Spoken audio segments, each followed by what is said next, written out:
Boa tarde, professora. Eu sou o João Leão. Eu vim aqui para mostrar o trabalho que a gente fez, o nosso grupo realizou, sobre o trabalho de programação, introdução à programação. A gente fez a modularização do nosso programa. A gente realizou todos os passos que foi especificado no trabalho, como a definição dos protótipos, dos alias de cada função. E eu meio que eu fiz comentários com essa estrutura, declarando a funcionalidade de cada função, a entrada de cada função e o retorno de cada função. Aquelas que não têm esse tipo, a entrada ou o retorno, automaticamente eu estou utilizando funções nulas nesse caso, funções que retornam void. O nosso jogo ele é um campo minado. Nós criamos esse jogo já modularizado.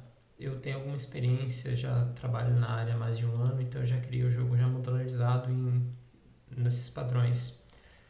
O jogo ele funciona basicamente seguindo o fluxo. Eu tenho o fluxo inicial do menu, que é um simples do while, que inicialmente faz um printf do menu de opções, e se ele digitar 1, o scanf vai me passar e nas opções, vai ler nas opções, salvar, e vai executar o jogo, que seria essas funçõezinhas: set initial params, set bomb table, continue bars bombs e flow.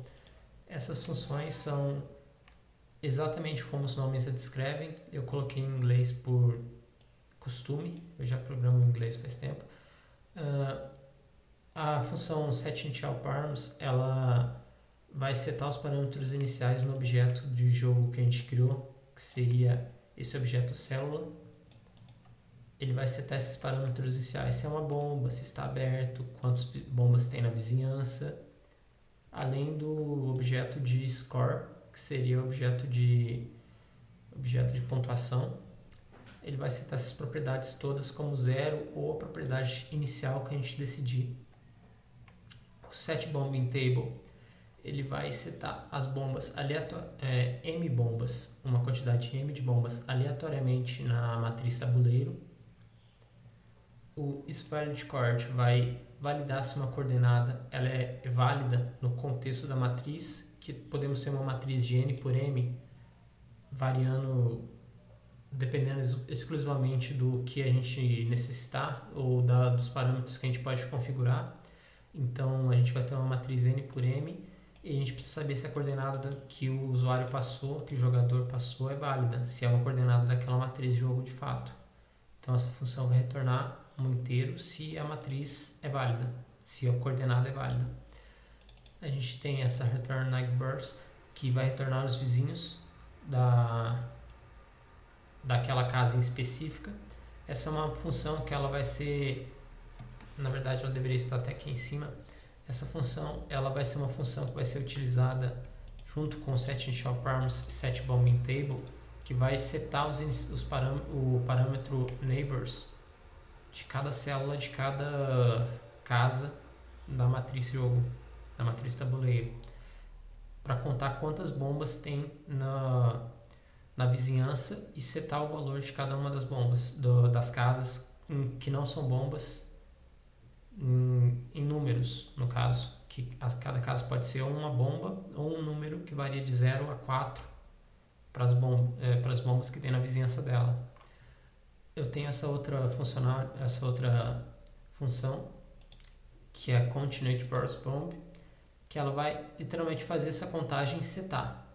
A return vai fazer a contagem de quantas existe recursivamente ela vai fazer a contagem de quantas existem nessa casa, ou seja, à esquerda, à direita, abaixo, acima.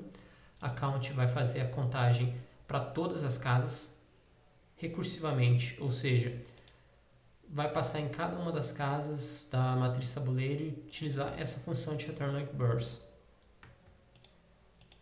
Aqui eu tenho a função print table, que vai printar o tabuleiro do jogo. Esse tabuleiro foi desenvolvido num tabuleiro simples de campo minado, que vai ter N por M também, linha por coluna. Então ele pode ser variável, dependendo dos parâmetros que eu vou passar. Se eu quiser com um tabuleiro de 10 por 10 ou de 20 por 20, essa função terá que ser recursiva para printar esse tabuleiro. Eu tenho a função opCoordHaus, que vai abrir uma coordenada que o jogador passar para mim. Ela vai fazer uso da função isValidCoord para validar se é uma coordenada do tabuleiro de fato. E vai setar as propriedades isOpen se é na casa, para validar que ela está aberta, e validar se é bomba ou não, com a próxima função, que vai ser a função GameOver. Na verdade, essa função deveria estar atrás, perdão. Vai validar com essa função GameOver. Se a casa que foi aberta é uma bomba, então o jogo acaba. Isso vai ser mostrado mais à frente. Se a casa não é uma bomba, essa opCoordHaus vai marcar ela como aberta, e o tabuleiro na iteração principal vai mostrar o número da casa de fato, em vez de estar oculto. Ou seja, o número de vizinhos que tem, bombas vizinhas que tem daquela casa. E, além disso, recursivamente vai abrir todas as casas vizinhas que não tem nenhuma bomba aberta, nenhuma bomba vizinha. Ou seja, se eu abrir uma casa 00, por exemplo, e ela não é uma bomba, e a casa 01 também não é uma bomba e tem 0 bombas vizinhas, recursivamente essa função vai pegar essa casa 01 e vai abri-la.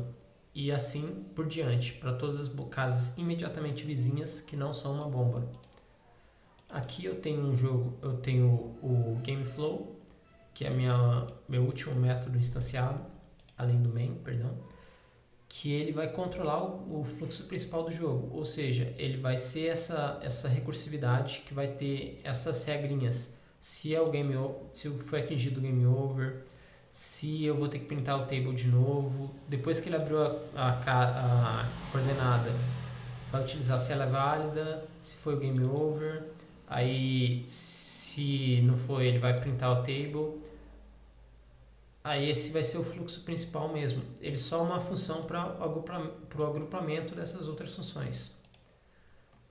E eu tenho a main, que só é o menu e o fluxo de inicialização, que seria o set inicial params, o set bomb table e o counter bomb, que ele vai ser exatamente o que eu acabei de explicar aqui em cima. Eu já tenho instanciação dessas funções e elas já estão mais ou menos funcionando. Eu já tenho o fluxo do jogo praticamente pronto. Eu preciso digitar um para iniciar o jogo. E eu digito uma coordenada, linha e coluna, para abrir uma casa. No caso, eu abri uma bomba. Linha 1, coluna 6. Eu abri uma bomba, então o jogo acabou. Game over.